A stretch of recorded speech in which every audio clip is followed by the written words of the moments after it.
Hi, it's Sandy, and today I am bringing you some Marvelathon recs.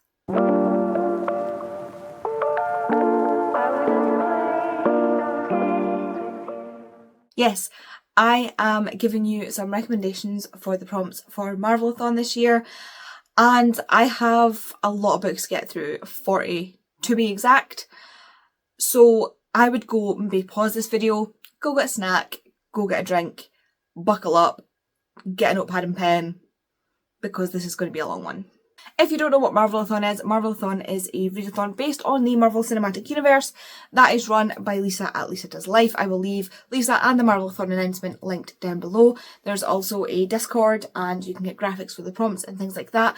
And this year our team-based readathon is Heroes versus Villains, and I'm on Team Villains, and the character that I'm hosting for is Venom. And so each of the hosts has a prompt that they give you, plus Lisa's prompt, as she will be acting as Director Fury, and you basically get points by reading books that fit these prompts. You can use books for multiple prompts, there are limits and things like that, but Lisa has outlined that all in the video. There will be an FAQ and things like that in the Discord, so like I say, I will leave all that down below because Lisa explains it far better than I would ever be able to. What I'm going to do is I'm going to run through the characters and the prompts for you, and then I will run through the books I have and explain to you what prompts I think they will fit, with a brief summary of the books. As you know, if you are returning to my channel, I waffle. So as I said, this is going to be a long video. If you are new here, hello, welcome. Thank you for clicking on this video. This is slightly more waffling than usual, so I'm sorry. But now I will get right into the characters and prompts and then get into the books that I'm recommending for you. So first off is Director Fury, which is a neutral prompt. It does not count towards specifically heroes or villains, and that is to read a book with a disability rep. For the villains, we have Hela, and the prompt for Hela is to read a book with an animal companion or an animal on the cover. Venom, which is my character, the prompt for that is to read a book where the characters can't live without each other. Agatha, the prompt for that is to read a book with a comic relief character. Ultron, and the prompt for that is to read a book with an AI or read a book where the villain kinda had a point. And on to the heroes. First we have Doctor Strange, and that prompt is to read a book where the main character's life plans get pushed off track or altered. Captain America, we have read an alternate history book. Scarlet Witch, read a book with an unreliable or untrustworthy narrator. And lastly, Jean Grey / Phoenix, and that is to read a book with a character who is immortal. Now, as I said, each of these prompts will get you points. Depending on which team you're on will depend on how much points each of these prompts gets you. Again, Lisa explains all of this. I'm just giving you a really brief overview. And so now I'm just going to go through the books that I've collected and explain to you which prompts I feel that these fit. And now, as the saying goes, we are stretching these prompts until they are unrecognisable. Just don't be a dick. If you think it fits, go for it. Just don't be a dick. The first book I'm going to recommend is The Magicians by Liv Grossman. I love to recommend this book. This is about our main character, Quentin Coldwater, who is on his way to an interview for a prestigious university when he discovers that the interviewer is dead, and the paramedic that arrives gives him this strange manuscript to a book series that he loved as a child. This is a manuscript that was never published, and this world fillery that the books were about is basically Narnia. It's basically Narnia, is what I say every single time, in exactly that tone. And Quentin has always dreamed of finding fillery. On that day though, everything seems like it's going horribly wrong until the top sheet of the manuscript is whipped off and into this strange alley in New York where he is. And he follows it through and pushes through the bushes and pushes through and goes through this gate, and suddenly he's no longer in New York in winter, but at Breakbills in summer. And he's like, oh my god, I found fillery. And Breakbills are like, no, this is Breakbills, we're a school. You're here for the exam for admission. And he's like, I did not apply. And they're like, you're here for the exam for admissions. And so Breakbills is a magic school, and through The Magicians, the first book follows Quentin as he goes through magic school. Now, this does condense all 3 years of his magic school into one book. Like, these books are really, really dense and really, really brutal. Like, these books, if you're going to read them, check the trigger warnings. I absolutely love them. I do think, though, that if C.S. Lewis's family wanted to sue, they probably could. Unless there's somewhere, like he said, these are inspired by Narnia because it's basically like Narnia on crack. But yeah, Quentin and his friends, who are like the top echelons of the creme de la creme of the smartest of the smart and just like the most arrogant people ever. They're so unlikable. I love them so much. And yeah, this fills in quite a few prompts. So it can do you your book with disability rep prompt.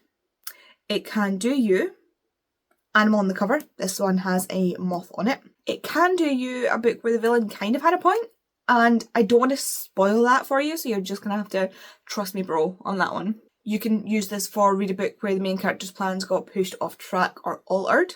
And you can also use this for a book with a character who is immortal because there are gods in this land. Like, you know, with Aslan in Narnia, there are ram gods in this world of Fillory. Next up is a kind of twofer, and that is A Discovery of Witches and Shadow of Night. You could also probably use the third one, which is behind me, but these two I picked up specifically, this because it's the first, and this because of reasons that you will see in a second. And if you've already read this or you know about this, you know why. These books are about Diana, who is a witch in a world where witches, demons and vampires exist, but they are not allowed to interact. And so Diana is a witch from a powerful family of witches, but she rejects magic, and she is a scholar. She's currently working at Oxford, or she's taken time off of her American university to study, like do some research work at Oxford. And so she takes this book from the library and sends back into the stacks and cannot recall it because this book has been lost for centuries, and suddenly all these creatures come to figure out why she was able to call the manuscript. And Matthew de Clermont is one of those creatures, and he's a vampire. And he wants to know what's so special about Diana, but they also find themselves drawn to each other in a way that they're really not supposed to be. So as you can gather, this is a fantasy romance. Someone described it, this pains me deeply, but someone described this as Twilight for adults, and it is so accurate it actually hurts. So if you were a big fan of Twilight, as a teenager, or a child, I read it as a child. If you were a big fan of Twilight when you were younger, you will probably like this. So the first book will give you read a book where characters can't live without each other, read a book with a comic relief character, read a book where the main character's life plans get pushed off track and altered, and read a book with a character who is immortal. The second book, and the reason that I've specifically picked out this one as well, so with this you get a book with disability rep, you get a book with an animal companion or animal on the cover, although it's animal companion. Again, characters can't live without each other. A book with an alternate history, because in this one they go back in time. And again, a book with a character who's immortal. Next is one of my favourite series of all time, and that is Lindsay Sand's Arjuna Rogue Hunter series. Every time I recommend this book, or this series, I just pull a random one off my shelves, and today I just pulled this one because I think the pen is really nice. There are like 30 odd books in the series, so I just always pull a random one off the shelves. Now, these books are about immortals, about vampires, who are more sci-fi than fantastical vampires. So I'll give you the spiel. I love the spiel. Atlantis was real. It was more advanced than anywhere else in the world because it was surrounded by mountains and sea, and it was so cut off that they were so insulated that they were able to advance technologically more than the world around them. And in that world, in that place in Atlantis, they were able to develop these bio-nanos, which we are developing now, by the way, which is incredible. Anyway, they were able to develop these bio-nanos that they injected into test subjects, and the programming for these computerized nanos was that they go in and bring the host to their peak health, therefore getting rid of any cancers, illnesses, disease, anything that can harm the human body and bring it to not its peak. And then they were meant to deactivate and flush out. Now, these nanos, they use your blood to swim around your body, and they also use it for fuel, and they also use it to help repair your tissues and to multiply themselves. And so the test subjects needed extra blood, which was fine because they had blood banks, and they would just, pop an IV in, get them the extra blood they needed. All very important information, people. All very important information for where we're going. And then Atlantis fell. There were some earthquakes, some volcanoes went off, massive tsunami hit the place, and it sank beneath the sea. The only people who survived Atlantis were the people who had these bioengineered nanos in their systems, because it basically made them impervious to everything. And so when they got onto dry land again, they discovered a world in which the technologies that they had did not exist, and the nanos forced them to evolve to adapt. And so they adapted these fangs so that they could get the blood that the nanos needed. They adapted great eyesight so that they could hunt in the dark, keen senses, again, so that they could hunt. They basically became what we now know as vampires. They can still go in the sun, they can still go into churches, like all that sort of thing is fine. But like, you know, the fangs, the night vision, the hunting at night, that sort of thing, vampires. Now, if you know anything about computing, you know that the computers have the most literal mind in the world. You tell them to do something, they will do it. And so,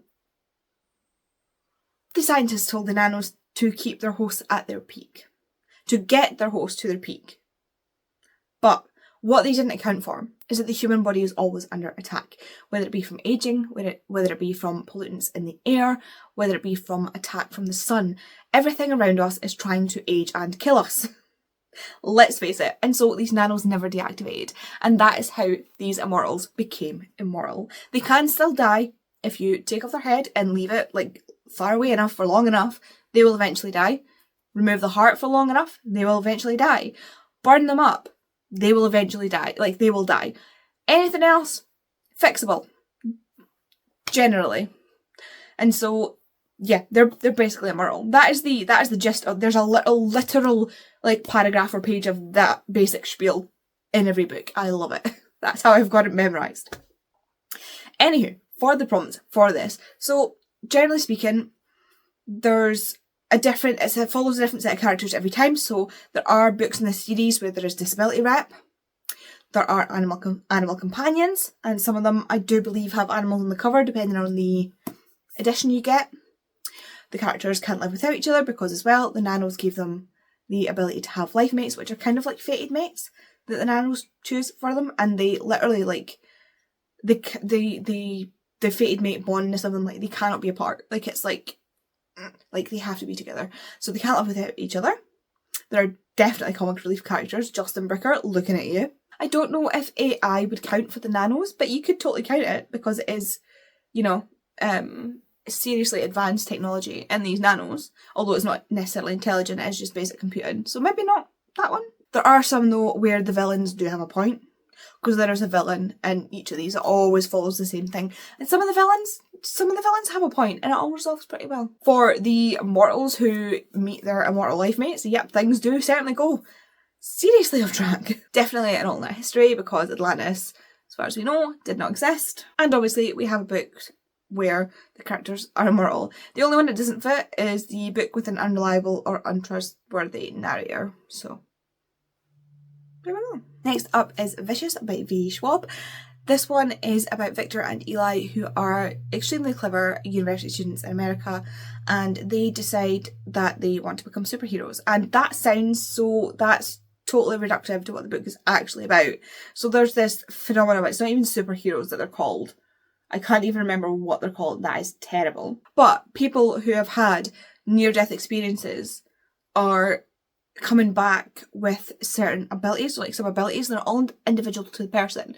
And so Victor and Eli decide that they want to do this. And so they do this. They make themselves extraordinaries. That's what they're called. Extraordinaries. But things kind of go wrong, and this follows us 10 years later where Eli is hunting down extraordinaries and Victor is just getting out of jail and has decided to act out revenge. There has been no way in which somebody has described this book accurately enough to me that then explained my experience or described my experience of actually reading this book. So all I can say is trust the process and just read it. Prompt-wise, I would say it fits with disability rep because there's some serious mental health issues in this, and I formally place mental health issues within disability rep. There is indeed an animal companion in this book, and it is one of my favourite animal companions. I would definitely say there are characters in here that can't live without each other. I would also say you can say that this is a book where the villain kind of had a point because, frankly, just about everybody in this is a villain. Nobody in this is a hero. Definitely MC's plans get pushed off track. I would say this has an untrustworthy or unreliable narrator because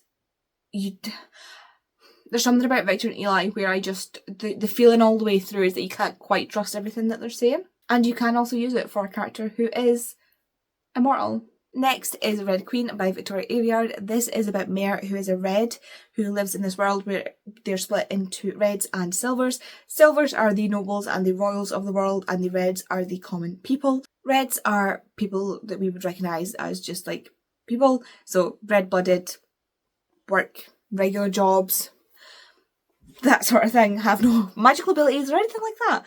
And the silvers are people who are the nobilities and the royals in this world, but they also have silver blood and they have magical abilities.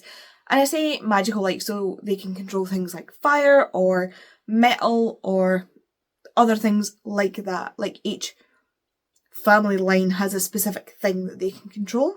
And so every year there are these games in which the women, girls of each family, each noble family, are put into an arena and they have to fight it out for who's going to be the next queen. Like, who's going to marry the king's son. And Mare somehow gets herself all entwined in this because somehow she's a red that has an ability, and they decide to lie and say that she's actually a silver so that they don't disrupt the status quo and everything goes completely off the rails. From there, this is your basic 2010s, 2000s YA dystopian world. There's a rebellion, there's romance, you know, the usual. But I really enjoyed this. It's been a while since I've read this, so there may be other prompts that it fills that I'm not 100% sure on, but it definitely has a main character whose life plans get pushed off track, and it definitely has a good comic relief character in there. Next is The American Roommate Experiment by Elena Armas. This is a companion novel to The Spanish Love Deception, and this follows Lucas, who is the cousin of the main character from the first one, and Rosie, who is her best friend, and they both end up staying at her apartment because Rosie's roof has fallen in, and Lucas just needs a break from being in Europe and around his family because something has happened and he doesn't want to talk to them about it. This is a romance novel and it's a fake dating novel, and I absolutely love it. This is by far, for me, Elena Armas's best novel. For the prompts, this certainly fills in the books with disability rep, and then a book where the main character's life plans get pushed off track, and I would say a book where the characters can't live without each other. The next book is Behind the Net by Stephanie Archer, and this is a hockey romance, so it's also a second chance romance of a kind. Some people, it depends on how you see second chance romance, so it's the second chance romance type where they like each other in high school but didn't really know the other, like they liked each other, like she didn't know he liked her and he didn't know she liked him, and then they meet later in life and it's like they have their chance. And so we follow Pippa and Jamie. Is it Jamie? It's Jamie. So we follow Pippa and Jamie, and Pippa has just been dumped. And because she was on tour with her boyfriend, who is a pop star, she comes back to nothing. She has nowhere to live, she has no possessions, she has nothing. And so she needs to get a job quick, and her sister gets her a job working as a PA to Jamie, who is one of the hockey team's stars. He's the goalie. And at first, he is like, absolutely not. Like, he remembers her from high school, and he's like, I cannot have the girl I had a massive crush on, and who looks better than ever, in my vicinity. Like, absolutely not. I can't have her in my house and in my face because I need to focus on this, and all I can focus on is her. And she's like, bitch, you're not firing me for no good reason, because obviously she doesn't know the reason. And so they end up like forced together, like it's forced proximity as well. Like, oh, I love this book so much. I love this series, and there's 2 books out and it's been picked up by a publisher, so now the 3rd book is going to have a different cover. I'm very upset. But we move on. So this has disability rep because of mental health rep. This has an animal companion. These characters absolutely cannot live without each other. There's definitely a comic relief character in here who gets his own book in the second one. And I would definitely say that Pippa's life gets pushed way off track. Next is Clap When You Land by Elizabeth Acevedo. This one is not one that fills many prompts. In fact, I can only really think about one prompt that it fills. I'm probably wrong, so if you know if it fills any more prompts, as with any of these books, please put it in the comments so other people can use it for other prompts. This follows our 2 main characters, Camino and Yaharia, and one lives in the Dominican Republic and one lives in New York, and what they don't know is their dad is the same man, and he's been going back and forward between the Dominican and New York for years with these two families, and neither knew about each other until the plane that he's on crashes and suddenly their lives get just sort of thrown up in the air. Now, this is based off of a real plane crash that happened, and the Clap When You Land title is based off the fact that since that plane crash, or I don't even know if it's since the plane crash, but this particular flight to the Dominican, people always clap when they land because they are coming home and they're home safe. And I think it's a beautiful story. Like, if you look up the entire thing, it is a beautiful story. It's not just like, you know, the thing that Americans have about people clapping on the plane, but like, it is really, like, it's actually quite beautiful. This story, however, follows these two girls as their lives are thrown together, as they discover that their dad had lied to them, and they have to come to terms with the fact that not only had he lied and he wasn't the person that they thought he was, but they also have each other and they don't know how to deal with that. This book is also told in verse, and I absolutely flew through it, but it didn't even remotely reduce the impact that this book had on me. This was the first book I read in verse, and I loved it. It's just fantastic. Elizabeth Acevedo has a fantastic way with words. Now, the one prompt that I know this fits with is read a book where the main character's life plans get pushed off track or altered. It will probably fit other ones, but I cannot, off the top of my head or even thinking about it, because I planned this video a few days in advance, think of exactly, it's been a while since I've read it, so I'm not entirely sure. So if you know, and again, with any of the books I'm talking about, if you know if it'll fit any other prompts, or if you read it and then discover it'll fit other prompts, please just put it down in the comments so other people can use it. And yeah, like I say, it's written in verse, so it's written in the style of like poems, so you can knock this out in like an hour. Next is Cinder by Marissa Mayer. This is the first in the Lunar Chronicles books, but it's kind of representing the whole Lunar Chronicles series. So if you happen to have read one but not the second one, or you're on the third book or on the fourth book, whatever one you're on can fit, you know, the prompts. The Lunar Chronicles are set in a sci-fi dystopian-esque future where the people of Earth and the people who they've discovered live on the moon are kind of at war. And it's so hard to describe this book in this world. I know there are some people who can do it, but my brain just like ping-pongs along like all over the place. I'm like one of those like machines, like a pinball machine, as I'm trying to work out the plot of all this, because my little sci-fi brain, I don't have a very good sci-fi brain. I'm only just now picking up a sci-fi brain. But this follows Cinder, and she is a cyborg, so she has some limbs that are like parts, like not computer parts. She has like robot limbs. I can't remember what the term is for them. She has like robot limbs. Not like what we use now, like full on like sci-fi robot parts. I don't know why I'm doing this. And she lives with her stepmother and an android who is the best character ever. And yeah, it's a Cinderella retelling. There's a Cinderella retelling, a Red Riding Hood retelling, a Rapunzel retelling, and a Snow White retelling, in that order in these books.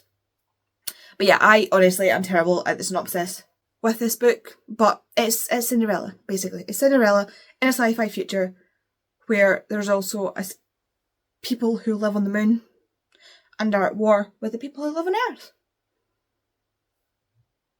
And the people on the moon have these weird powers where they can manipulate you. Prompt-wise, it fulfills a book with disability rep, a book with comic relief character, a book where main character's life gets pushed off track, a book with AI, and for some reason I want to say a character who's immortal, but I don't know why. Next up is Bride by Ellie Hazelwood. I haven't actually read this book yet, but I want to get to it soon, so I'm finding a way to add it to a TBR, like either this month or in March. This is a fantasy romance by Ellie Hazelwood about a werewolf and a vampire. That is literally as much as I know. And I think I know it's vampire and werewolf by the fact that there's a vampire and a werewolf on the cover. That's it. That's all I know about this book. So, let's go. This falls into the prompt for animal on the cover because it's a wolf, it's an animal. I'm going to assume that one of the characters is immortal because vampires are usually immortal. Ta-da! There's at least 2 prompts you can fit it into. There will probably be more as you read it. Next up is the Shadowhunter World by Cassandra Clare. I've brought 2 books as an example of this because there's a few different things in the different series that I was thinking of, and I brought these to talk about different things. So basically, the Shadowhunter World is an extensive world of several books. You could start just about anywhere depending on, say you've read one and you're on to the next, you will probably find that it will fit a lot of the prompts. This series is a spin-off from this series, and this series is part of a 6, 7, 8, 9, 10, 11, 12, 13, 15 book series, plus there are short story collections. It is extensive, there's a lot to choose from, and you can probably find these books fit into multiple categories. So for example, if you want a book with disability rep, you could read one of the Dark Artifices books. If you want a book with an animal companion, you could read one of the Chain of whatever it is books. I can't remember the actual title of the series. If you want a book where the characters can't live without each other, Parvati. Parvati in this world, literally, one Parvati could die if the other dies. They are literally joined by their lives. Read a book where the main character's plans get pushed off track. Clary. She had no clue about the Shadow World until this. Also Tessa. Also Emma. Also Daisy. Yeah, you could kind of fit just about any Shadowhunter book into that one. Read an alternate history book. You've got the Bane Chronicles, you've got the Dark Artifices, and the Chain of ones that I can't remember the name of the actual series. Read a book with an unreliable or untrustworthy narrator. Sorry, Magnus, but the Bane Chronicles would probably be a little bit unreliable. Sorry, but Magnus showing his experience from his lens. Got to be slightly unreliable to the actual truth. And read a book with a character who's immortal. We have, this is why I pulled this book, Magnus Bane, who is immortal. But yeah, Magnus is in pretty much all of them, and these range from the Victorian or pre-Victorian times to modern day. Magnus is immortal, and so are some of the other characters. So yeah, Shadowhunters, excellent books for these prompts. And you have so many to choose from. Next up is Who's Afraid by Maria Lewis. Did we think we were getting through this video without me recommending Maria? Absolutely not. So Who's Afraid is about Tommy Grayson, who finds out that she is a werewolf. Tommy lives in Scotland and she is half. Tommy lives in Scotland, Dundee specifically, and she is half Maori, half Scottish, and it is her Maori side that the werewolves come from. And so she is sent someone, I can't even remember what his title is, but he's basically there to teach her how to be a werewolf, make sure that she is safe, and stop her from basically going off the rails. But there's also this deeper, darker plot where the, not quite government, but the council, the ruler of these people, of these creatures, because it's not just werewolves that are real, it's pretty much anything you've heard of, and they are extensive. You're talking nymphs, you're talking all these different creatures, banshee, are real in this world. But it starts off with Tommy Grayson, who finds out she's a werewolf and gets herself thrown into this world. I love these books so much. I love Maria Lewis. She takes no prisoners and gives no shits. And I need more people to read this. The last time I checked, this had less than 100 reviews on Goodreads. Make it right. Make it make sense. Prompt-wise, I would use this for books where the characters can't live without each other, because the friend groups and sort of found family in this is very, very strong, especially throughout the series. There's most definitely comic relief in this. Tommy herself just cracks jokes to fend off the awkwardness that she feels. She's so Scottish, it's actually hilarious. Definitely one where the main character's life gets pushed off track, and there are characters in here who are also immortal. Next is Hopeless by Elsie Silver.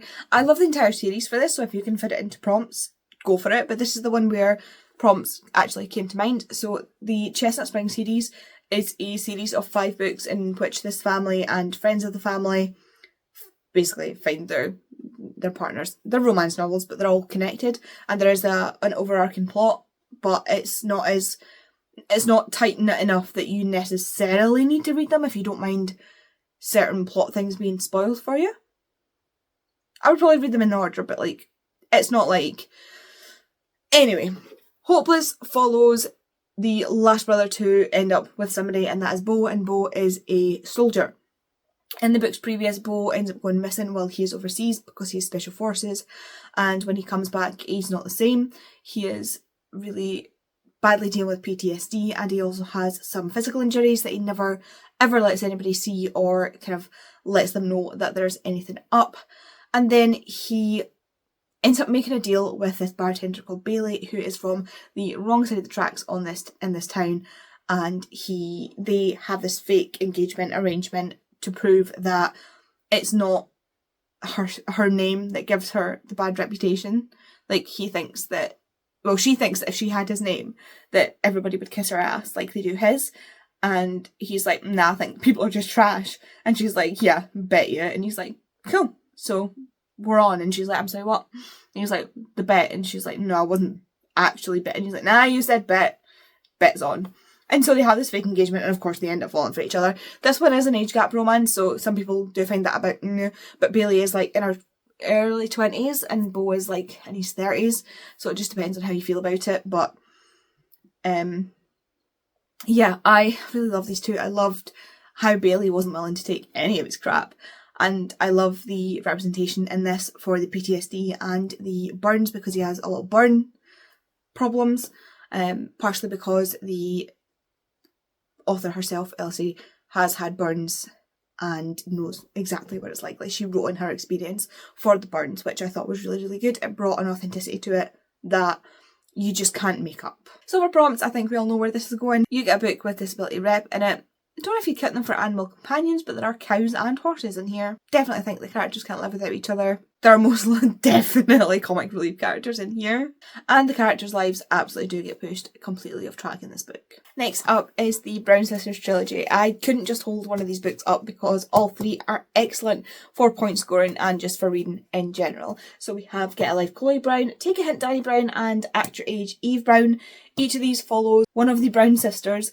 Chloe, who is disabled, she has fibromyalgia and struggles with that and has been mollycoddled by her parents for long enough that she's like, after a life or death, like a near death situation that she has, she kind of wakes up and realises that she needs to get a life. Like, she needs to move out, she needs to live for herself, do things for herself. But that can be difficult when you are physically disabled, as I very much know. And then we have Danny Brown, who is the sister that does not care about what anybody thinks, and then has an incident where she ends up being carried out of what they think is a real fire, but is in fact not a real fire, by Zaf, I think his name is. Zaf. And so enters into a fake dating relationship with him. And then we have Eve Brown, who goes off the rails, basically. Her family says they are cutting her off until she grows up. And so she decides to just get in her car and drive off, sees a sign for this hotel B&B thing that needs a chef, goes in to apply for it. The owner immediately doesn't like her, and so she leaves and then accidentally hits him with her car. And while he's got a broken leg and can't really do much, she decides to help him, and yeah, they all end up, you know, the romance stories. What do you want?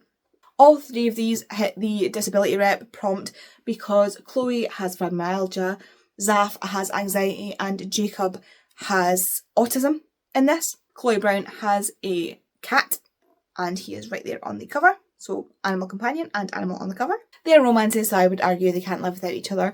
But the sisters as well just can't live without each other. Like, they're really important to each other. There's definitely some comic relief in these books. And in all three of these, in some way, their lives do get pushed off track. Again, there is an overarching plot in these, so I would advise reading them in order, but it's not like, there's no like total through plan with it.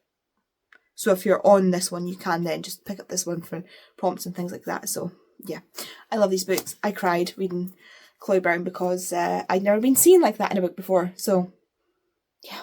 Next is The Long Way to a Small Angry Planet by Becky Chambers. This book is the start of a companion series of novels. This follows the crew of the Wayfarer, and Rosemary is joining them for a trip that is going to take them the long way round to get to this planet that are joining the, I keep saying the Federation, but I don't even know if that's the right word.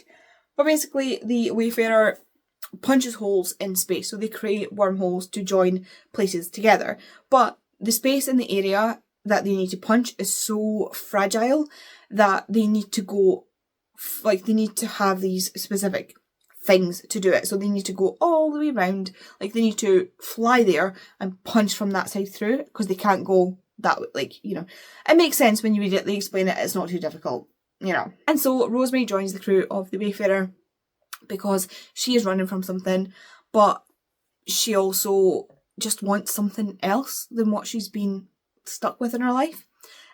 And through Rosemary, you get to know each of these people, really, that's on each of these species, each of these creatures, each of the crew members, and they're all different species, they all have different stories.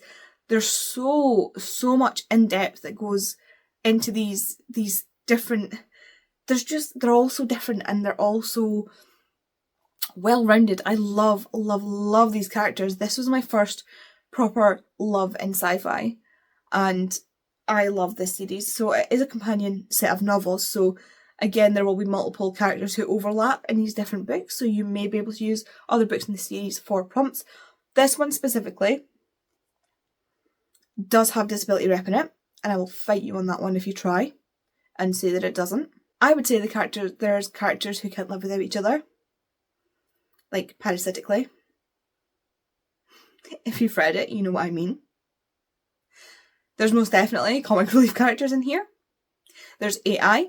I would definitely say there's a point where their lives get sort of pushed off track or altered. And there's also a character who is near enough to immortal. Next up is Icebreaker by Hannah Grace.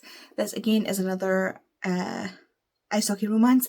This is university based though, and it follows Sassy, who is a figure skater, and Nate, who is the captain of the hockey team, and one of the ice rinks gets trashed and the hockey team gets blamed, and so they need to share one rink. She's not happy about it, and so he's like, look, how can I make this easier? And he ends up having to like skate with her and everything. It's so funny. I love these two characters. She is so belligerent. Like, so belligerent. It's funny, and he's just trying to win her over. I love these two.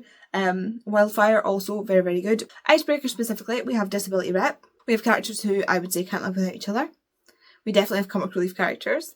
I would say the villain in this, like the person who wrecked the rink, did kind of have a point, and their lives do kind of get pushed off track a bit, because she is competing, like she's getting ready to compete in one of the biggest competitions of her life, and suddenly she doesn't have the time to rehearse because she doesn't have an ice rink.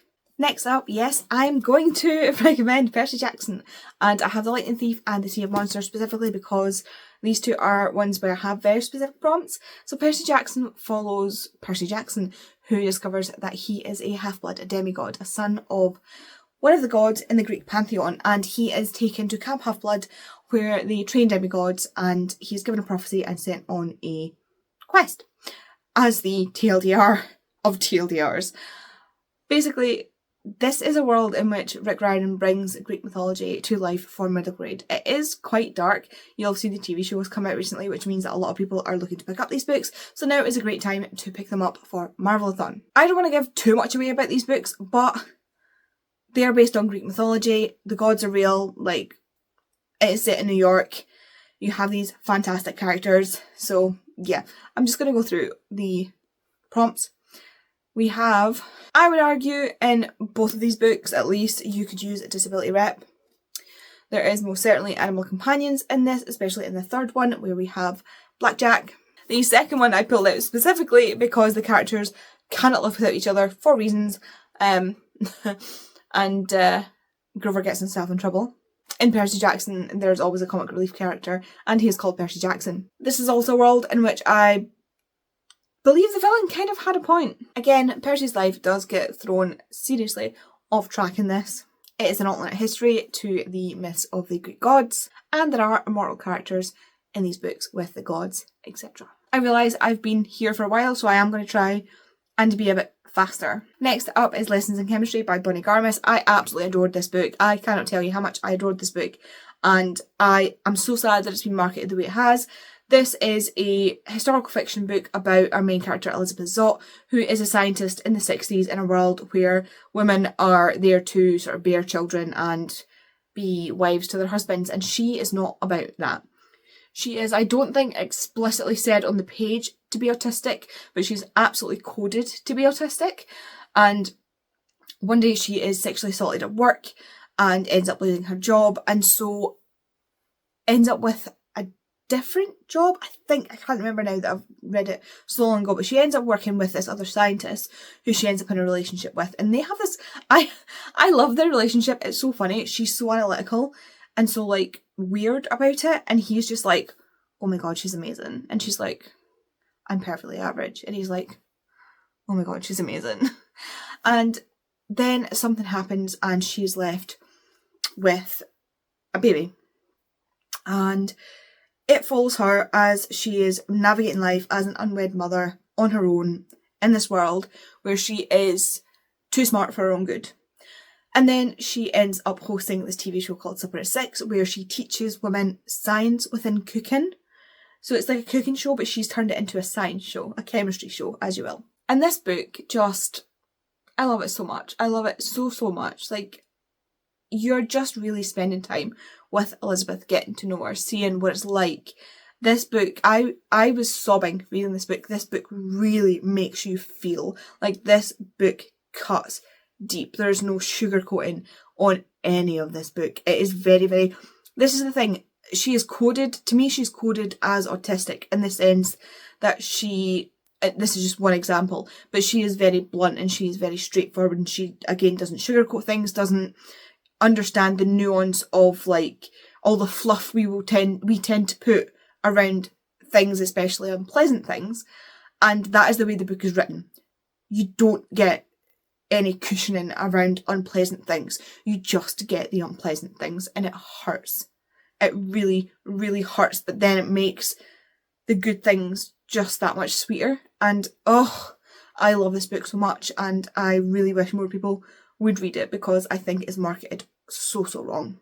Prompt wise, we have an animal companion. His name is 630 and I love him so much. I also would quite possibly cast 630 as a comic relief character. Yes, we're in the dog's head. Definitely a book where the main character's life plans get shoved off track, like a surprise pregnancy. It's going to do that to you. And it is somewhat of an alternate history book because any, historical fiction that we write is an alternate to real history. It's not a non-fiction, therefore it's an alternate history. I'm sorry, if you want to fight me on it, fight me on it. I'm gonna say stretch that bitch. And because she's my bestie and I love her, Poison Study by Ray V. Snyder. Yes, Tori, I got that in here for you. I know she recommends it to everyone every time she sees them. Anytime something comes up that it could possibly relate to anything, and Tori also doesn't post on YouTube, so I would recommend it for you, even if you are on the wrong team. So, Poison Study is about Yelena, who has been kept prisoner in the dungeon for a crime she committed years ago. And as the next on death row, as it were, in this prison, she is brought before Valak, who is the commander's poisoner? Head poisoner. Poisoner. Only poisoner. The poisoner. And she is told that the poison taster, the food taster, has died, and she, as the next person on death row, has the option of becoming the new tester or death. So she decides that she is not dying today and she will become the new tester, and so it's Valak's job to teach her how to taste these poisons and how to recognise them so that she doesn't die and she can continue doing this job, and so that the commander doesn't die, basically. And this follows Yelena through her life with the commander and Valak, and her learning more about the world because she's been kept very, very, she's been basically kept prisoner her whole life. And it's just, Yelena's such a badass. I love Yelena and I love some of the other characters in this book, and I just, yeah. So prompt wise, I would say book with disability rep, because when I read it, I marked it on my call pile as having disability rep, and I left myself no notes. So I can't remember what it is, but we're going to go with past Andy's call pile and say it's got disability rep. There's no animal on this cover, but if you're reading one of the other ones, there is some horses on one of the other books, and I can't remember which one, but there are some, so check your editions. The characters, I love this. This is my favourite prompt to use this for. So to ensure that she can't just run away, Valak gives her a poison, and she needs to get an antidote to this poison every 24 hours or something, or the poison will kill her, or like every 2 days or something like that. She has like a set amount of time in which she needs to get this antidote or she will die. So she literally cannot live without him. Great way to take that prompt. There's most certainly comic relief characters in here. Annie and Janko, looking at you boys. I wanted to say this is a book where the villain kind of had a point, because I understand with it, like in this book the commander's kind of the villain almost, and because like the commander's like the one that had her in prison. I kind of talked this out with Tori and I decided that I was going to use the commander as a villain. I don't know why I'm doing this all with my hand. But if we see the commander as the villain, I kind of see the commander's point. He has this very, very strict set of laws, and if you break the laws, you go to prison. Like, there's no wiggle room. There is no defence. You kill someone, you go to prison. You break the law, you go to prison. Things are done a very, very, very specific way, and I can understand why he does it. Whether he's right or not, it's debatable, right? In theory, it sounds good. In practice, doesn't really work. Yelena's life most certainly gets pushed off track. And I want to argue that there's a little bit of unreliable narrator in there, because we get later books from other people's perspective and the story differs. Just a little bit. Next is The Age of the Five by Tori. This is The Priestess of the White, which is the first one. I love this series. This is a trilogy which consists of a world where there are people who can wield magic, and the five most powerful are the five, and they are the priests and priestesses of the White. My books are falling down behind me. So there are priests and priestesses in general, and then there are the five who are like the head priests and priestesses. And our main character, whose name I've forgotten, Arya, becomes one of these five. She's the last of the five to be sort of ordained, because she is extremely powerful. And the gods in this, there are five gods, so five priests and priestesses to represent them, and they sort of manipulate the world through their priests. And it's so interesting the way that this religion rules this world, because they are also the teachers and the healers, and they ensure fairness as much as they can, but obviously there's the underbelly of there's actually something else going on. And so there's this sort of perfect-ish utopian side of it, and then there's the country on the other side who have five gods who are, doing the same thing, and they end up going to war eventually, hence the horses. But in the first one you kind of get the setup, and you find out more about Arya, and how she becomes a priestess and how she becomes one of the five. But you also discover about these people called wilds, who are these sorcerers who are extremely powerful, and who are more powerful or as powerful as the five without the gods enhancement. So Arya and the other five wear these rings that allow the gods to imbue them with more power.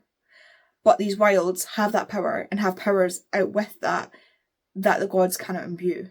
And so they are seen as just undesirables. Like, the gods want them gone. And we find out later on why the gods want them gone. And it's like, I love it. I love this series so much. This, for the longest time, was the only fantasy series I had ever loved. This is still probably the highest fantasy I've ever read and absolutely loved. And again, I've not seen I don't know anybody else that's read this, so somebody please read this. So rep wise, this does have at points there are disability rep in some of the books. I can't remember exactly where. There are animals on the cover here. They all have, it's like as you put them out, you see like in the line on the covers, there's all horses. But there are also animal companions, which I love. They're like ferret looking little things that like talk to you. They're so cool. I love them. They're like, they've got like the brain of a toddler. They're like super, like collies, like they're super, super smart, but they're also super, super childish. And they're like escape artists to look for food and stuff and toys and stuff that they want. I want one. I would definitely say this is one where the villain kind of had a point if we're looking at the wilds as the villains. This is definitely a series where Araya's life gets pushed off track several times. And there are characters in here who are immortal, hence, gods and stuff. Next up is The Martian by Andy Weir. If you thought there was not a way I was going to find to get this on this list, you are delusional. Did that even make sense? Anyway, The Martian by Andy Weir, one of my favourite books of all time. This is about Mark Watney, who gets trapped on Mars by accident. His team were there for a 30 sol. Sol is like a day, but like Mars day, so 1 revolution of Mars. They were meant to be there for 30 sols. On Sol 6, they are scrubbed because there's a massive sandstorm coming and their MAV, Mars Ascent Vehicle, cannot withstand the wind on Mars at that point. And so they are told, nope, get off the planet, it is not safe. In the process of this evacuation, Mark is hit by a piece of equipment and it tears through his life support, making it look like he is dead, knocks him clean out, and his crew, though they look for him, cannot find him, assume he is dead, and leave without him. And then Mark wakes up on Mars, alone. No MAV, no crew, no clue what's happened. And by no clue what's happened, I mean, like, he has his memory, like, he knows they were told to evac, but he has no idea why he's been left. And he works out that they probably thought he was dead. And so Mark has to figure out how to contact Earth, because it was the satellite that went through his suit, and how he's going to survive on Mars, because Mars does not want us to survive. Guys, Mars does not want us to survive. And so this is told in logs and also little chapters where you get perspectives of other things, like literally from perspectives of Mars itself, of parts of the hab, of a bolt. Like, seriously? I love it.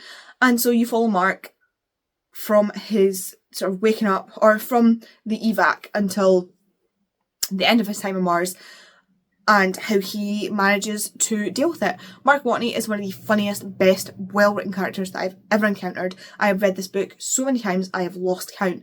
I want to tab it. I have annotated it in pencil. I'm so scared to get in there with a pen, and the thing is, I'm so enjoying this book every single time that I don't want to stop and highlight it, because I'm just having such a good time. Prompt wise, so I would say read a book where the characters can't live without each other, because he most certainly could not live in the end without his crew or without NASA. Let's face it. His life most certainly does get pushed off track and altered. And Mark could kind of be counted as a little bit of an unreliable or untrustworthy narrator, because his logs are verbal logs and he is a little bit of a storyteller sometimes. Next up, another Andy Weir, this time Project Hail Mary. Again, I absolutely adored this book. It is about our main character, Ryland, who is a teacher. And he is a teacher because he is a disgraced scientist who tried to see that there is life on other planets that is not carbon-based. Now, we are carbon-based life. The only life that we know about in the universe is carbon-based, and so when his experiments failed, he was basically laughed out of academia. And so now he's a teacher until something is starting to affect our sun in a way that could kill us, and they don't know what it is. And so they bring in Ryland because it's possibly something that he predicted, and he might be the only person that knows what it could be, or might be the only one that can work out what it is. And so he is brought on by NASA and by the military to figure out what the hell is going on, what it is, and how to stop it, because if they don't stop it, we're done for. Now, that is the overarching story of Ryland, but there's also the story, because it goes back and forward, where Ryland wakes up in a spaceship with 2 other dead astronauts, and he has no clue where he is, no memory of how he got there, and he can't even remember his own name. And so he has to work out what the hell is going on. He needs to figure out why he's there, what is happening, and as the memories come back, we get to see, like, it goes between the now and the past, and you only get the information as he gets it himself. There's also a little added spice of surprise in here that I absolutely love.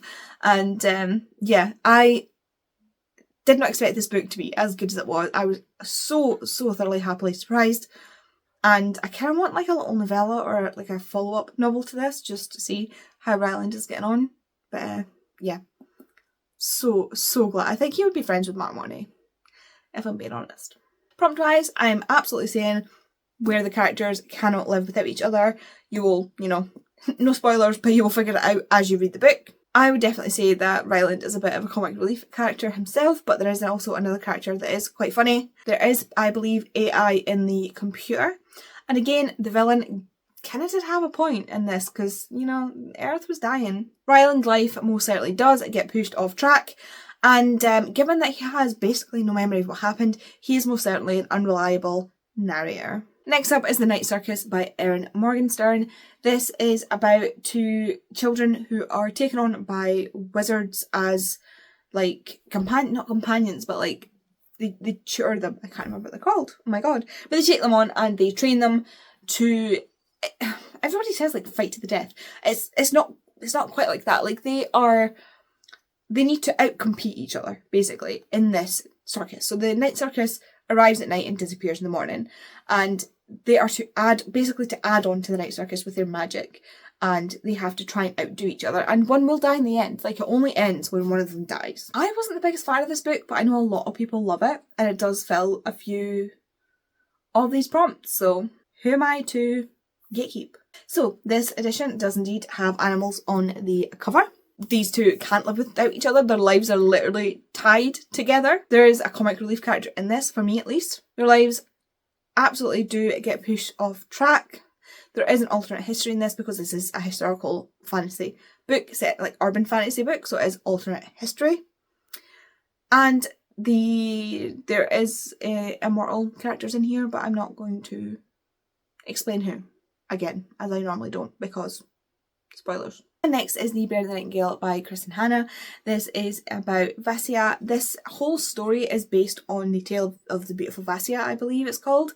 Every time I say that, and not once do I look it up to check if I'm right. But this follows Vassia from a very young age as she watches her mum die and her dad bring in a new bride who is highly, highly religious.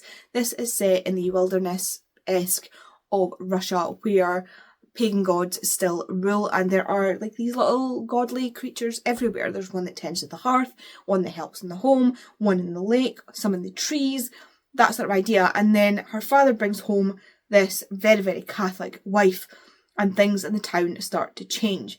These gods start to disappear, and Vassia is one of these few who can see these gods, and she can watch them disappear. And then the bear is awoken.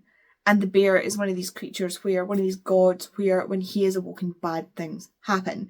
And so Vassia kind of ends up in this way where she has to try and put him back to sleep. Like, he can't be destroyed, but he needs to be kept tamped down.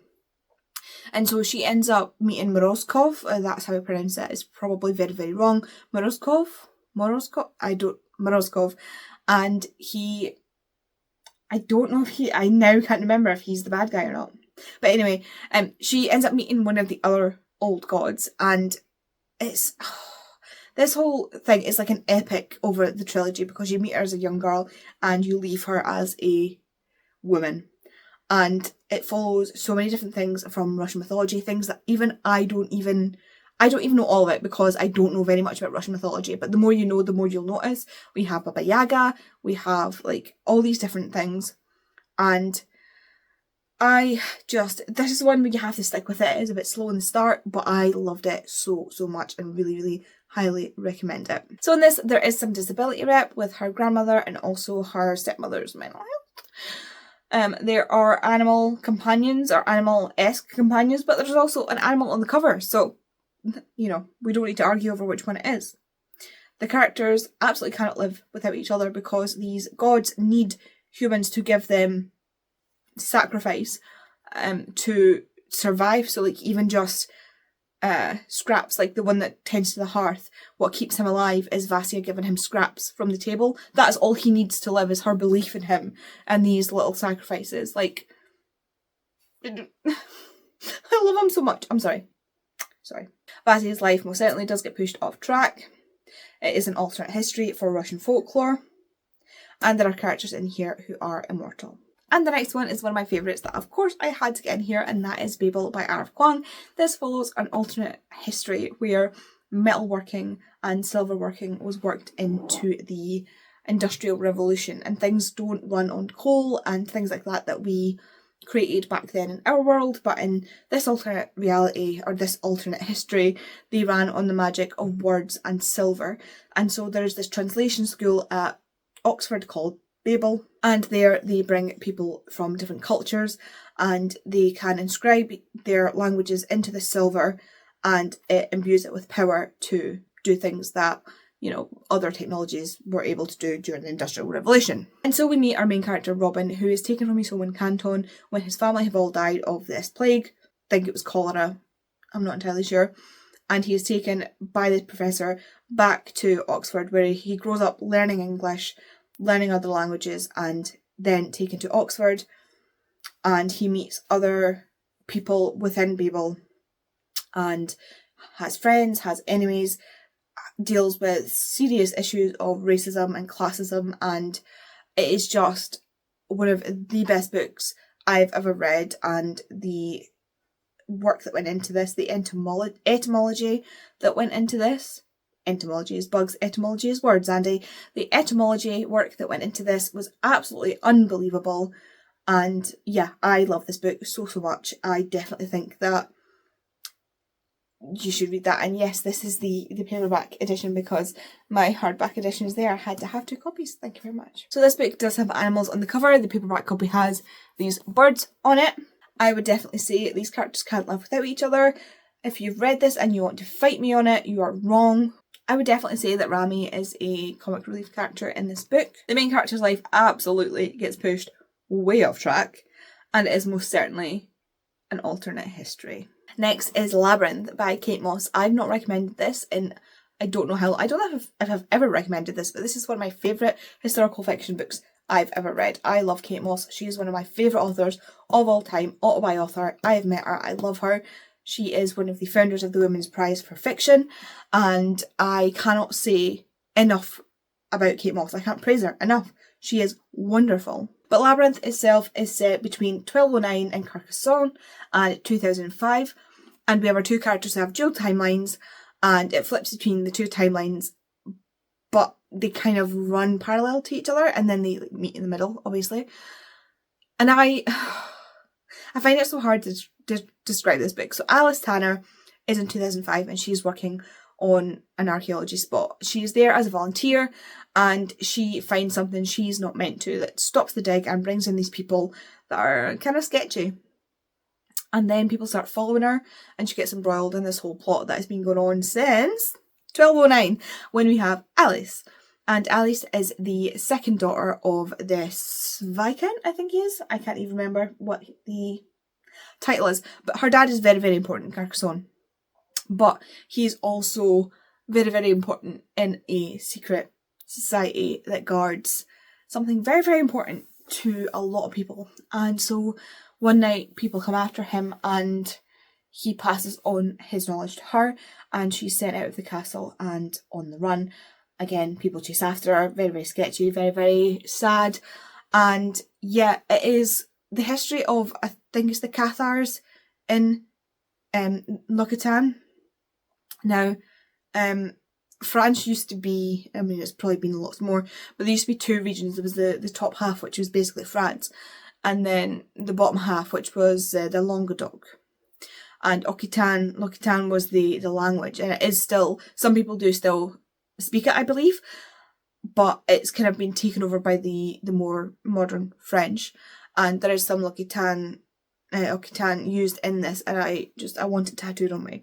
Like, I've wanted it tattooed on me for so long. I've just never actually done it yet. But yeah, absolutely love this. I cannot tell you how much I love this book. But here we go. Prompt-wise. Disability rep in this. There is a bird right there on the cover. Both of our main characters' lives get pushed way off track in here. The characters can't live without each other, but in a way that is very unusual. But I just you'll understand if you read it. This is an alternate history, of course, and there may or may not be a character in here who is immortal. Next up is The King Chronicles by Rick Riordan.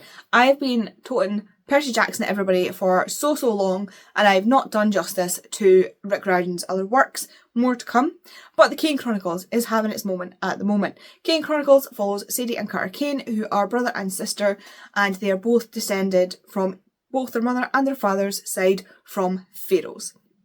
And now, the special thing about pharaohs in this world is that the pharaohs had the power to be avatars for the gods.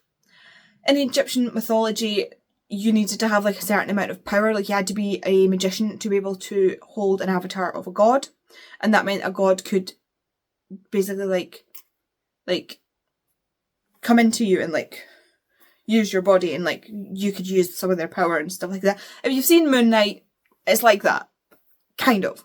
And so Sadie and Carter's mum died years ago when they were younger and they were split up. Sadie went to live with her mum's parents and Carter went to live with his dad. His dad is not a paleontologist, archaeologist, and so they travelled a lot. And then one day something goes awfully wrong and his dad is killed and Carter has to run, basically, because the gods are after him, or one god specifically, which is Set. And so Carter has to find Sadie and they have to run. They have to get out of there. They have to find their uncle and get somewhere safe. So this follows Carter and Sadie in a way that is very, I like it, it's unique. So it is told in found voice tapes. So it's like they've recorded these voice tapes and someone has transcribed it and they're telling you what happened, and like you get the fighting back and forward between Sadie and Carter, and it's just, I love it so much. But this gives you the perspective of like Egyptian mythology brought into modern times. It is connected with Percy Jackson and Magnus Chase. All of Rick Riordan's work lives in the same universe. They are all aware of each other even if they don't meet, although Carter and Sadie and Annabeth and Percy do meet in novellas, but they don't in the main novels. But these are the main novels. Now for the prompts, there is most certainly an animal companion in this, and again he's excellent. We have characters who can't live without each other because the avatar situation with the gods. There's most certainly comic relief characters in this, Sadie Kane being one of them. I would argue that the villain kind of had a point. Like, why shouldn't Set be allowed to be free? Their lives absolutely get pushed off track. It is an alternate history to Egyptian mythology. We have unreliable or untrustworthy narrators because they do bicker back and forth and will disagree on what happened in certain points in the book. And there are also immortal characters in here, as you can imagine, with there being gods. Next up, and this one's for you, Gem. I said it would be here, and it's here. It is The Casket Girls by Alice Arden. I have been maybe not that softly, trying to bully Gem into reading this for a while. She got me into this, and now she's not caught up with me. So, I'm sorry, Gem, it's true. Anyway, I promise after this will be the last time. Maybe after I finish The Gates of Guinea. Anyway, The Casket Girls follows our main character Adele, who is returning to New Orleans after having fled during a storm. And it is very like Katrina-esque. It's not named as Katrina, but it is like that kind of storm. The place was wiped out, people drowned in their attics. The devastation is unimaginable. Like you can't even... It's just like apocalyptic level storm. The levees broke. It is painful to even read about in this book, kind of done. And so Adele comes back and everything kind of is not the same. She ends up having to go to another school, and she also has to deal with the fact that she discovers that she is descended of witches. And that there are vampires loose in New Orleans, because of course there are, because it's New Orleans. And so she discovers that the story of the Casket Girls, which is a famous New Orleans tale that I've told you about a million times and I'm not going to do it again, is real. And so witches and vampires in New Orleans. I've talked about this book far too much this past few months, so I'm not going to go into the nitty-gritty. Prompt-wise, there is a disabled character. There are disabled characters, but I can't remember when they come into it. There is an animal companion-esque, but again, can't remember when they come into it. But is there an animal on this cover? There is not. There's definitely an animal companion. I just don't remember when the animal part happens. If you've read it, you understand.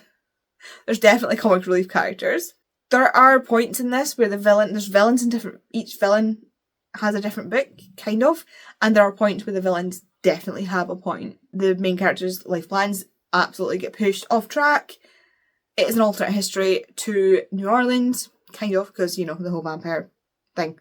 I would say there are unreliable, untrustworthy narrators in here because a lot of the history you do see from the point of view of vampire characters who may not be trustworthy. Like, you find out later on that the history that they may have given you may not be exactly true or not fully true.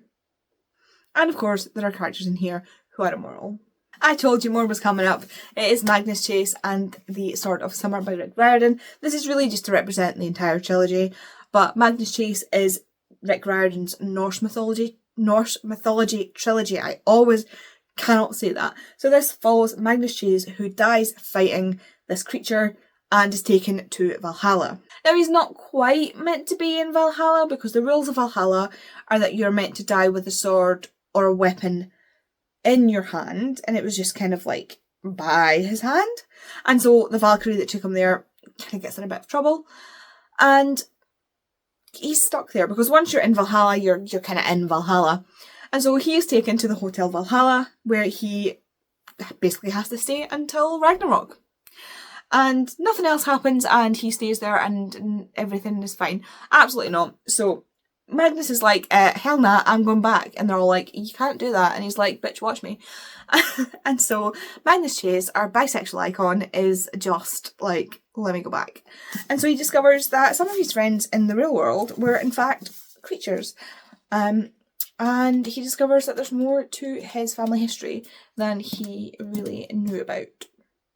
Other than that, I've not read this book. I only read it once, and there's not much else I can really remember. But he has to go, I think, on a quest to find the Sword of Summer and find out who his godly father is. So for the prompts, we have disability rep in this. One of the characters is deaf and signs in Elvish sign language. And we do have animal companions, but there are also animals on the cover. We do have characters who can't live without each other. There are definitely comic relief characters. His life definitely gets pushed off track. He literally dies in the first 15 pages. And of course, there are characters who are immortal because, again, gods, which has been like my entire line for this video. This book is so thrown off the light. And another one to mess with my lighting is Fourth Wing by Rebecca Yarros. This is about Violet Songale, who is getting ready to go into the scribe quarter and be a scribe, like her dad. Except her mum is like, hell nah, my child is not going to be a scribe. She is going to be a dragon rider, like her siblings, like me. And so, despite the fact that she is very disabled with EDS, the EDS that I have, and that she will most likely die in the dragon quadrant, her mum sends her off to be a dragon rider. And Violet is like, well, F that, I'm not dying. I'm going to figure a way to manage this. And so Violet goes to the dragon riding school and decides that she's going to survive, basically. And you follow her through the dragon school, and it is a fantasy romance. Yeah, I don't think I need to tell anybody else what Fourth Wing is about because it's everywhere at the moment. But prompt-wise, this definitely has disability rep in it. There are definitely animal companions and also animals on the cover. Definitely characters that can't live without each other. Again, I'm not going to spoil it, but if you know, you know. There's most certainly a comic relief character, Bodhi, looking at you.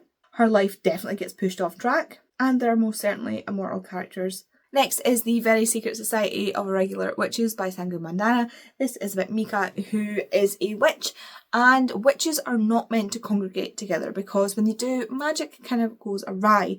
But then Mika gets a email and it says, witch wanted. Living tutor wanted for 3 young witches. Must have nerves of steel. Previous teaching experience not necessary. Witches essential. And so Mika ends up going, mostly out of curiosity, to this house and discovers that there are 3 young witches living there who really do need tutoring. And so Mika stays to tutor these and is living in this house with these really eccentric people and one very grumpy but very handsome librarian who does not want her there. And so we're just following Mika really as she finds out what it's like to have a family and what it's like to have a home and people who want her around and, you know, being with other witches. It's such a weird and wonderful and wacky story. It is compared a lot to House on the Cerulean Sea, and I can see why that is, but I think it's a lot more adult than that one. And I certainly enjoyed this far more than I enjoyed that book. Prompt-wise, there is an animal companion in here. I would definitely say there are characters who can't live without each other, and 100% a comic relief character. I definitely think the villain in this absolutely has a point. There are 2 villains in this. One of them has a point, and the other one is just evil. And like, he's human, but I still think he's evil. Our life definitely gets pushed off track, and there's argument for an immortal character, but it's up for debate. Next up is another one of my favourite books of all time, and that is A Dowry of Blood by S.T. Gibson. This is another one where I don't even think you need to look up the trigger warnings. I think she lists the trigger warnings for you because, yeah, they're extensive. They are extensive. This is a Dracula retelling told from the point of view of letters from Dracula's first bride, Constanta, and it tells the story of how she killed him. Dracula is never actually named, but it tells of Constanta's life from the moment she met him until the moment and then afterwards of her killing him. And it's basically written letter format of her telling him why, explaining her life from her point of view. And it's almost, to me, it seemed more like a confession than anything else, or a diary. And I love this. This book is such a raw, accurate description of abuse. I loved My Dark Vanessa as well. And again, that is a book where the abuse is on page and very, very, very highly detailed. It's over there somewhere, but I can't remember exactly where it is. But Dowry of Blood absolutely does that as well. It is so, so raw and so, so dark. And it shows abuse in a way that a lot of people don't seem to understand, because he never lays a finger on her. Not once. Or only once. Does he ever lay a finger on her. And yet, the level of abuse that she goes through pushes her to kill someone that she was with for centuries. So yeah, I think this is fantastically written. I think that this is not for everybody. It is written in second person, which I didn't notice until someone pointed it out to me. So if it's not for you, you know, it's really not for you. But if it's for you, it's really for you. I've not seen anybody middle ground this book yet. Prompt wise, I would definitely say the characters can't live without each other. You could argue the villain technically has a point if we're talking about Constanta, because she is the murderer in this. Her life plans absolutely get pushed off track. It's an alternate history because it is an alternate version of Dracula. And the character is immortal because she is a vampire. Next up is Miss Peregrine's Home for Peculiar Children. I've not seen this one on people's radars for a while. It might be because everybody has already read it. But if you have not, hello, welcome. This is Miss Peregrine's Home for Peculiar Children. I cannot say that word. I almost had a Poughkeepsie moment there. And if you've seen Ally McBeal and you know what I mean, then you are my kind of people. So this follows Jacob, who's always had a kind of strange relationship with his granddad, because he's had like a really good relationship with his granddad that his dad just doesn't understand. His dad was never close with his dad, and he doesn't understand why Jacob seems to have this bond. And it turns out that's because both Jacob and his grandfather were peculiars. Now, they're peculiars that can live in the real world because they don't have peculiarities that are very obvious, but they can also see hollows, which are these things that go after the peculiars. I'll rewind a bit. Peculiars are people who have these strange abilities and they don't even necessarily make sense. For example, this character here, she levitates. She's just like lighter than air. It's like she's filled with helium. You have a boy who has thousands of bees inside of him.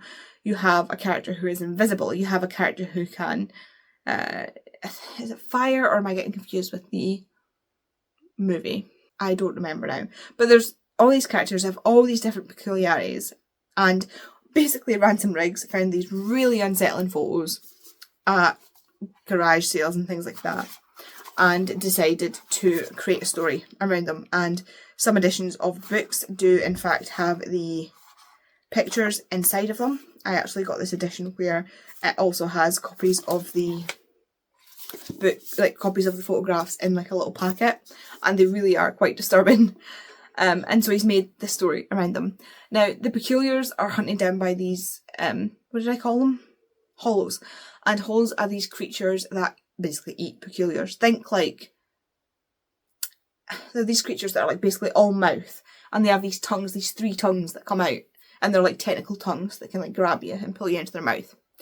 And they can like hunt out and they eat peculiars. And so the peculiars need somewhere safe. And they create, or the Imbrians, which are these very, very specific kind of peculiars, always women, who can turn into birds, and there's always only one of each. So Miss Peregrine is one of these, and she has control of one loop in Wales that Jacob's granddad knew about. And what they do is they literally loop 24 hours. So every 24 hours they reset this loop and they live the same day over and over again. It does mean that nobody in the loop ages, and it also means that they cannot leave the loop because they will rapidly age. They can leave the loop for a certain amount of time, but the longer you've been in the loop, the less time you can spend out of the loop. You know, so the loops are safe places because hollows cannot enter, but you're also effectively trapped. And they do tend to pick places that people wouldn't try and find. So like the one in this is a house that is destroyed by a bomb in World War II. So the loop resets just as the bomb hits the house. And then you see it, like in the movie, you see it all reverse, and it's really quite cool. And so Jacob gets pulled into this peculiar world, and the Yimrins are going missing, and the loops are in danger, and so he gets pulled into this. He finds his granddad's diary and ends up going to Wales, finding the loop. Miss Peregrine explains to him what's happening, and then he ends up, you know, embroiled in this world. It is a fantastic story. It is so complex. There are 6 books plus 2 companions. It is just, oh, I love it so much. Prompt wise, there are animal companions. There's a boy who can make things come back to life, or make these little things. Like he can make like dolls come to life and stuff. Technically kind of like animal companions, I suppose. You have characters who can't live without each other because they literally cannot live without their Yimbrins. There's definitely comic relief characters in there. Jacob's life absolutely gets pushed off track. It is an alternate history book, and there are characters who are immortal. They are immortal as long as they stay in their loops. I promise there's only 2 left. Next up is Song of Achilles by Madeline Miller. I love this book. It is one of my favourite books. This book wrecked me, and I love this gorgeous, beautiful edition, so I just had to show you. Song of Achilles follows the story of Achilles and Patroclus. This is a retelling, obviously, by Madeline Miller, and it is a story of friendship and love and soulmates. I don't even know. This follows Achilles and Patroclus as they meet each other after Patroclus is banished from his land by his own dad and sent to live with Achilles' father, and becomes Achilles' companion, and they were roommates, kind of companion, kind of esque thing. And as they end up going to war with Troy, and throughout the Trojan War, and what happens throughout the Trojan War, and the aftermath of the Trojan War for Patroclus, and it's just absolutely heart-wrenching. I was mopping the floor in AZebraReads because I was the manager and my cleaner was sick, and because I'm the kind of manager that does stuff like that instead of making somebody else do it. I was mopping the floor before the place opened, weeping, listening to the audiobook. That was seriously, the chefs were all like, "Are you okay?" And I was like, "Fine." Reader, I was not fine. At least I had like a couple of hours before I had to open the place. Oh my god. Anyway, yeah, absolutely love this. Written my heart out. Prompts. For this, I want to say there might be disability rep in it, but I can't remember for the life of me. These characters absolutely cannot live without each other. I definitely think the villain kind of had a point if we're talking about the Trojans, but the other villain, maybe not so much. Yes, his life plans get pushed way off track. It is an alternate history, and we do have characters who are immortal because the Greek gods do exist in this world, so they will be immortal. And the last book that I have to recommend you for Marvelathon 2024 is The Glittering Court by Rochelle Mead. Again, this is one that I don't think I've seen. I'm sure I saw it when it first came out, a lot of people talking about it, but it kind of like dropped off a cliff on the radar. And so I kind of want to bring this back to the forefront because it's one that I want to reread at some point this year. And what's quite creepy is I think this woman on the cover looks like and she's not, but looks like the woman that played Rose in the Vampire Academy movies. Like, how creepy is that? The Glittering Court is about a main character whose name I can't remember and cannot find. and she lives in a noble house. Like, she is part of nobility, and she is about to be married off to someone that she does not want to be married off to, and so she decides to join the Glittering Court. Now, the Glittering Court is a school for young ladies, basically, and there is this is very Casket Girls, actually, Casket Girls coded. So there is a country that has been colonised over the sea, and the people that went over to do all the colonising and the farm planting and the building and all that stuff are mostly men. Like, the people that live over there at the moment are mostly men, and so they need wives. And so what the Glittering Court has done is they are taking on people's daughters that they don't necessarily want, or women who want to try and better themselves, and they will teach them how to be ladies, and then they will take them over and not sell them, that's what I was going to say, but like present them like a court, hence the Glittering Court. Present them to the people that are living there, and they can bid on them, basically, but not in like not necessarily like in a money way, and like here's how good a life I can give you if you are my wife kind of way, and then the girls get to like choose who they want to marry. I made it sound a lot more creepy than it is. Anyway, like, the girls are optionally going, like, they're choosing to go there. They have to choose to do this. They have to choose to marry the person. It's not like it. Anyway, I've been at this too long. It's been 2 hours. So, our main character sort of stows away in the Glittering Court in hopes that nobody will find out that she's actually a lady.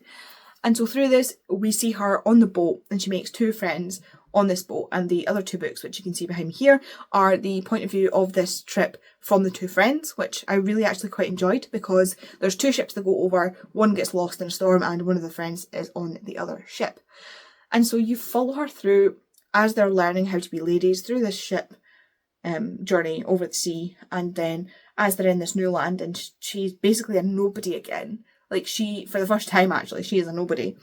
I just remember really, really enjoying this and really enjoying the characters, and yeah, it's quite a good series that I think might be a little bit underrepresented in the book community. So I would say we have characters that can't live without each other, because, you know, they literally are in this tight-knit community who are relying on each other to survive, literally relying on each other to survive. There's definitely a comic relief character in this. Her life definitely gets pushed off track because she is, you know, supposed to marry somebody, and then off she goes. And I would say, although it's not to us, she is an unreliable or untrustworthy narrator, because she is kind of lying about her whole life to these people. So those are my recommendations for Marvelathon 2024. I hope to see you on Team Villain for this round, and I'm so excited to get started. Like, I'm so ready to build my TBR. I'm just raring to go, but I need to get looking into the books that are my TBR, because I need to get my TBR down as well. But I may reread, because now that I've pulled these books, I really want to reread some of them. So let me know if you want to read any of my recommendations down below. I might end up wanting to buddy read them with you. Who knows? Let me know if you're going to be on Team Villains, or if you want to be on Team Heroes, which is the wrong team. And let me know who your favourite Marvel character is. Yeah, that's it for me. I've been filming for over 2 hours now, and I'm exhausted. I still have to put the books away, which I think is going to be a tomorrow job. And yeah, thanks very much for watching. If you have watched this far through, leave me the little salute emoji, because damn, you're dedicated. And just like, well done. And yeah, I will see you in the next video. Bye.